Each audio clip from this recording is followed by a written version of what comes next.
There was once a rabbito who lived on the edge of the bush with his wife and his two children, Harry and Grace. Now, a rabbito would go out every day to catch rabbits. In his trap, he would catch the rabbits and possums, paddymellons, quolls, different creatures that would be caught tight in the teeth of the trap. And he would gather together the food that was there, taking it, cooking it, and then half for the rabbito and half to his wife. And his wife would take that half and she would keep half for herself and half for the children. And then from that part, half to Harry and half to Grace. Little Amat when times were good, but when there was drought or flood or bushfire, then the rabbits fled and the bones of the possum could be felt through the fur, and there was little but vermin kept in the traps. And the rabbito would go home and he would look at the food on the plates of his children and begrudge them every bite. Late at night, he turned to his wife. Children get lost in the bush every day. 4 mouths to feed is 2 mouths too many. Tomorrow there will be 2 more children to be lost. Oh. In vain did his wife beg and plead for the lives of her children, but he was the man of the house and he had made his decision. So he rolled over in bed and went to sleep, well content. But in that house, Harry, too hungry to close his eyes or close his ears, had heard every word, and he came up with a plan. So the next day, the rabbito turned to his children and says, "Time you kids learnt what the real world is all about. Come with me."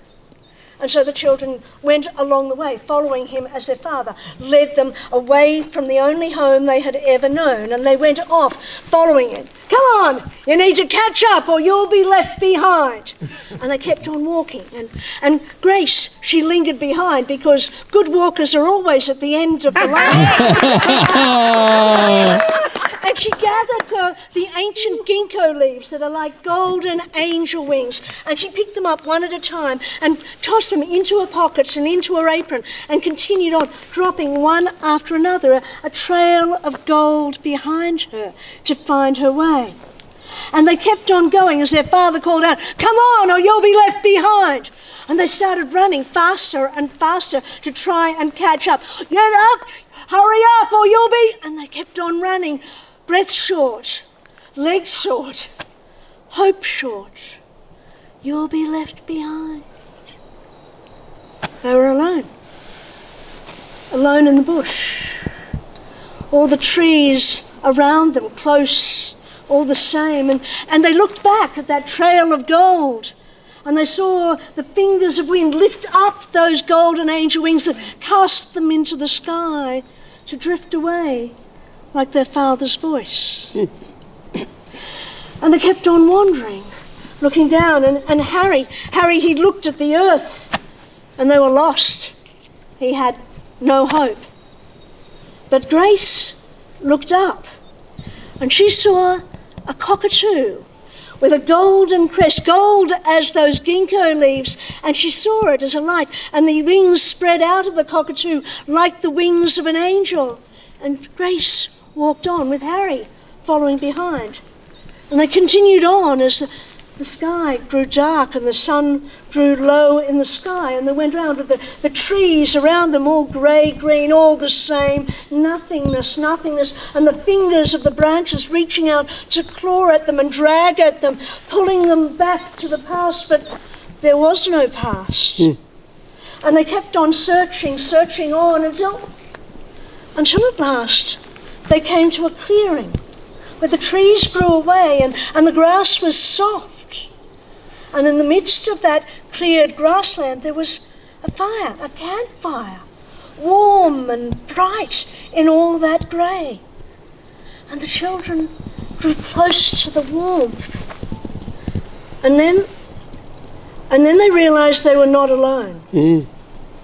And from the darkness, they saw a man of darkness, a dark man, a clever man, a Kerigi. And he came close, and the children drew back in fear. But he said, "No, this is my fire to warm us all. Come close, be warm, be safe."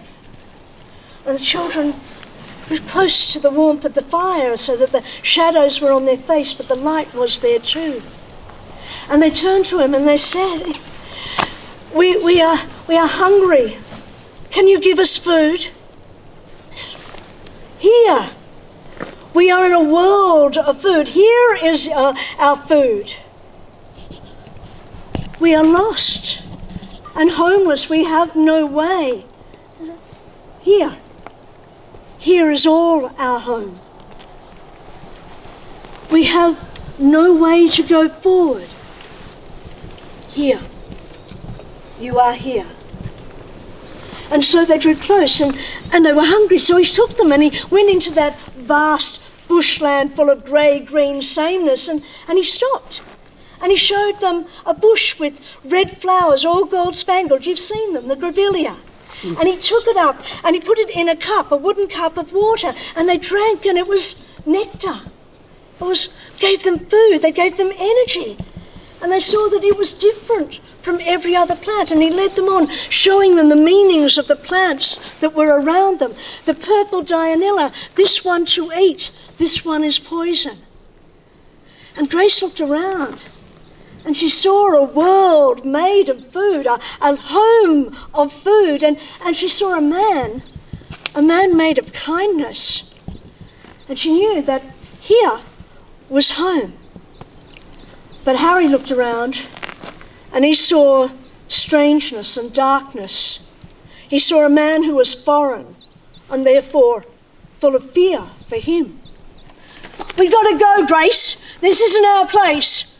We got to go home." And he picked her and he began to run. And then he stopped. And from the campfire he picked up a branch of banksia, the banksia cone that holds oil. And so it burns bright in the fire. And he held it aloft as a torch to shine the way forward. And he lifted it up so that the flames lifted up like the crest of the white cockatoo. But he did not show the light. No, he flung that branch into the flames, into the bush. And the bushland, the eucalyptus, also made of oil, leapt up high in anger. And the flames leapt off one to another until they were surrounded by bushfire. And what had been warmth was now danger. And the children drew back in fear. But the Kerigi, the man of darkness, the clever man, he knew. And he gathered them up and he scooped them into their arms and he ran towards the river, ran as fast as he could, protecting them, running between the trees, over the logs, over the rocks, because he knew this land, he knew each place, and he moved, holding the children until he tripped. And as he tripped, the flames leaped over and grabbed hold of him. But he curled his body around those children so that the flames fell on his back, on his flesh, and he alone was burnt and turned to ash, so that his body returned to the land, and from that land new plants rose up. And the children spilt from him into the water, into the river, and floated down that waterway, that nourishment, going on and on, seeing on one side the flames leaping up, on the other green and peaceful. And they saw the animals fleeing from the fire that they had created. And they went on, the rabbits, the paddywellens, the wombats and the wallabies leaping away from the fires. And on the other side they saw their father. The father who had always searched for the animals were running towards him. And so he saw his children clambering, pulling themselves out of the river, and he was not unhappy to see them again. Mm-hmm. Now that the food was coming to him, he had what he wanted. And the mother, she hadn't wanted to lose the children, so she had them back as she had wanted. And the children had a home and a family, and they were just where they would begun. So that's a happy ending, isn't it? Yeah.